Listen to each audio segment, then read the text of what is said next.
Il y a un détail que presque personne ne remarque en regardant Dune, celui que Paul Atreides ne sauve personne.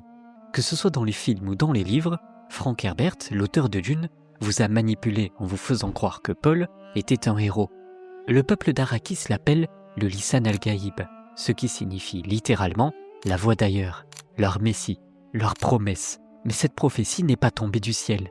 Elle a été fabriquée, plantée des siècles plus tôt comme un piège. Et dans ce piège tombent les Fremen, l'empereur, la famille Atreides, ainsi que vous, spectateurs et lecteurs. Parce que c'est exactement ce que Herbert voulait. En 1965, il n'a pas écrit une épopée de science-fiction. Il a écrit un avertissement sur les faux leaders, sur ce qui arrive quand on confie sa liberté à une icône. Et pour vous faire comprendre ce danger, il a utilisé la seule méthode vraiment efficace. Il vous a fait tomber dans le piège vous-même. Alors si vous pensez connaître l'histoire de Dune, le jeune héros qui venge sa famille et libère un peuple, vous n'avez en réalité rien compris. Avant de parler de Paul, il faut comprendre dans quoi il débarque, parce que l'univers de Dune n'est pas juste un décor, c'est un système extrêmement développé et complexe. Pour que cela soit clair et facile à comprendre, imaginez simplement un monde où une seule entreprise contrôle tout le commerce interplanétaire. Une seule organisation détient le monopole absolu des voyages spatiaux. Et où un empereur règne, mais seulement parce que les grandes familles nobles le lui permettent. Voilà, en résumé, les grandes puissances qui composent l'Imperium. La Chom concentre toutes les richesses, la Guilde spatiale contrôle tous les déplacements, et le Landsraad regroupe toutes les grandes familles qui se disputent le reste. Et tout ce système, ces trois pouvoirs immenses qui représentent des milliards de vies, reposent sur une seule ressource, l'épice. Sans elle, pas de voyage spatial, pas de commerce, pas de vie prolongée. L'épice est le sang de l'Empire, et la seule planète où elle existe, c'est Arrakis. Dans Dune, Arrakis est transformé en usine. Le reste de l'Empire consomme l'épice chaque jour, mais se fiche éperdument du peuple qui vit sur place, les Fremen. Pour l'empereur et les Harkonnen, les Fremen ne sont que de la vermine qui gêne la récolte. Une planète entière est sacrifiée, exploitée jusqu'à la moelle, juste pour que les riches des autres mondes puissent continuer à voyager et à vivre plus longtemps. Cependant, les Fremen, c'est avant tout un peuple. Des hommes et des femmes qui vivent dans ce désert depuis des siècles, qui ont appris à survivre sur la planète la plus hostile de l'univers. Mais c'est aussi et surtout un peuple avec un rêve secret qu'ils portent depuis des générations, celui de transformer leur planète en un paradis vert, la couvrir de forêts et de rivières. C'est dans ce contexte que Frank Herbert glisse un paradoxe écologique assez cruel, celui que l'eau tue le ver des sables. Or, sans les vers des sables, pas d'épices, car il faut savoir que c'est eux qui la produisent, dans un cycle biologique unique à cette planète, qui sera d'ailleurs le sujet d'une future vidéo. Donc si les Fremen réussissent leur rêve de paradis vert, s'ils ramènent l'eau et la vie sur leur monde, ils détruisent la ressource dont dépend l'univers entier. Pour sauver leur planète, ils condamneraient des milliards de vies ailleurs. C'est quelque chose de difficile à entendre, mais vouloir dompter la nature pour la rendre confortable, c'est souvent la détruire. Arrakis est belle précisément parce qu'elle est hostile. En la transformant, les Fremen tueraient le monde qu'ils aiment. Alors dans tout cela, qui a le plus de droits ? Un peuple qui veut simplement vivre dignement sur sa terre, ou un empire galactique qui a besoin de cette terre comme le carburant de leur monde ?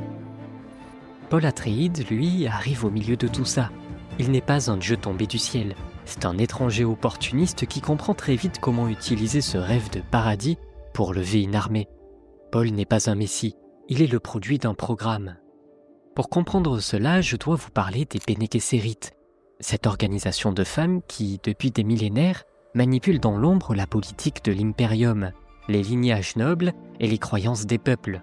Leur bras armé s'appelle la Missionaria Protectiva, et leur mission est simple, parcourir les planètes les moins développées pour y implanter des mythes, plus précisément des prophéties.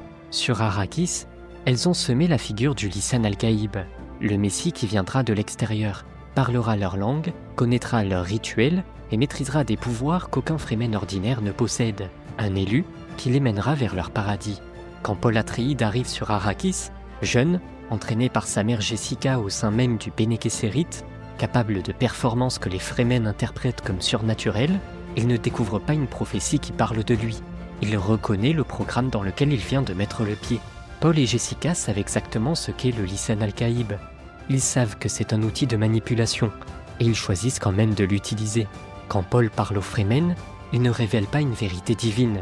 Il répond aux attentes qu'on a injectées dans leur cerveau des siècles plus tôt.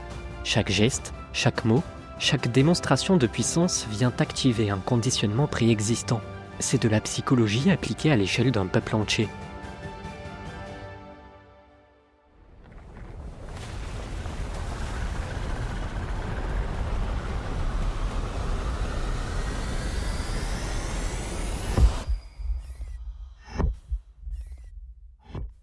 Voilà donc le premier niveau du piège de Frank Herbert. Vous regardez un jeune homme charismatique accomplir des choses extraordinaires et vous applaudissez, exactement comme les Fremen. Maintenant, entrons dans ce que Herbert voulait vraiment que vous compreniez et que la plupart des lecteurs ont refusé de regarder en face. Il faut savoir que Paul voit le futur, pas comme un super pouvoir, mais comme une malédiction. La préscience que lui offre l'épice n'est pas une vision claire et rassurante. C'est un torrent de probabilités, des milliers de lignes temporelles possibles qui se superposent et s'entrechoquent. Et dans presque toutes ces lignes, pas quelques-unes, mais presque toutes, sa victoire déclenche une guerre sainte menée en son nom à travers toute la galaxie. On parle ici de plus de 60 milliards de morts. 60 milliards, ce n'est plus une guerre, ce n'est pas même un génocide. C'est la mort de l'équivalent de 7 ou 8 fois la population actuelle de la Terre, pour un seul homme, pour un seul symbole. Et Paul le voit, il voit ses corps, ses planètes en feu, ses armées de fanatiques qui crient son nom pendant qu'il massacre. Et tout cela, il le voit avant que ça se passe. Alors il essaie de trouver un autre chemin, désespérément. Chaque décision devient une question sur si ce choix réduit la probabilité de guerre. Est-ce que ce compromis ouvre un avenir meilleur? La réponse est non. Et c'est là que Frank Herbert enfonce le couteau. En réalité, la prescience est un piège. Plus Paul agit pour éviter ce futur, plus il le rend inévitable. Chaque mouvement raisonnable, chaque alliance stratégique, chaque victoire militaire, tout cela roule vers le même précipice. Il est pris dans un torrent qu'il a lui-même généré et qu'aucune vision du futur ne peut plus arrêter. Herbert nous fait comprendre que le pouvoir ne se contrôle pas, même avec les meilleures intentions, même avec une vision parfaite des conséquences. Un homme placé à la tête d'une armée de fanatiques ne peut plus choisir ce qu'ils font en son nom. Le symbole échappe à l'homme.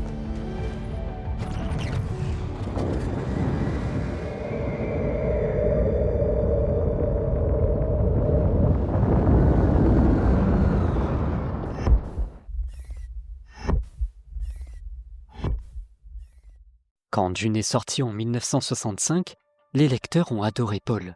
Ils ont voulu être Paul, génie incompris, persécuté, qui triomphe de ses ennemis et prend sa revanche sur ceux qui ont détruit sa famille.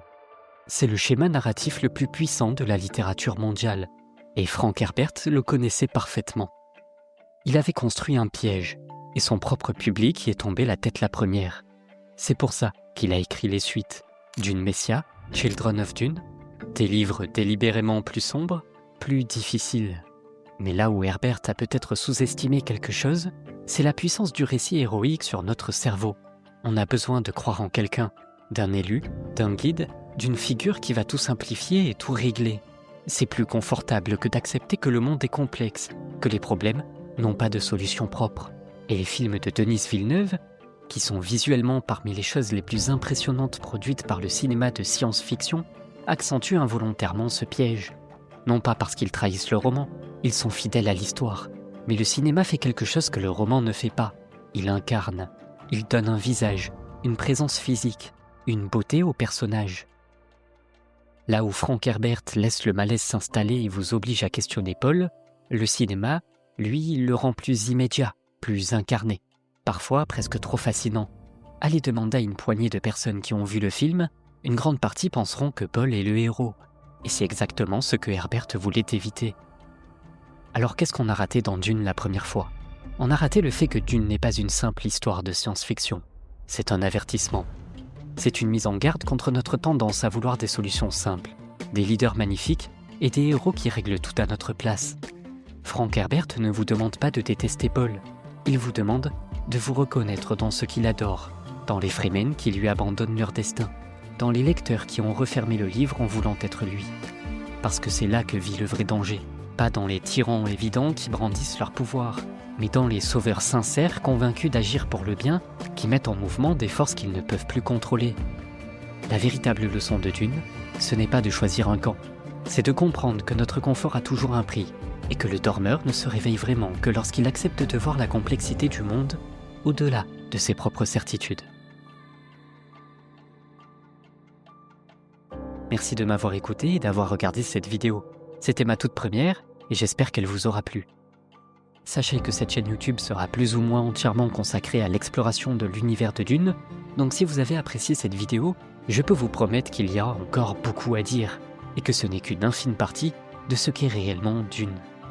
Je vous invite donc à vous abonner, mettre un like et un commentaire, et pour les plus passionnés d'entre vous, n'hésitez pas à rejoindre mon serveur Discord. Le lien est en description. Merci à vous et à très bientôt.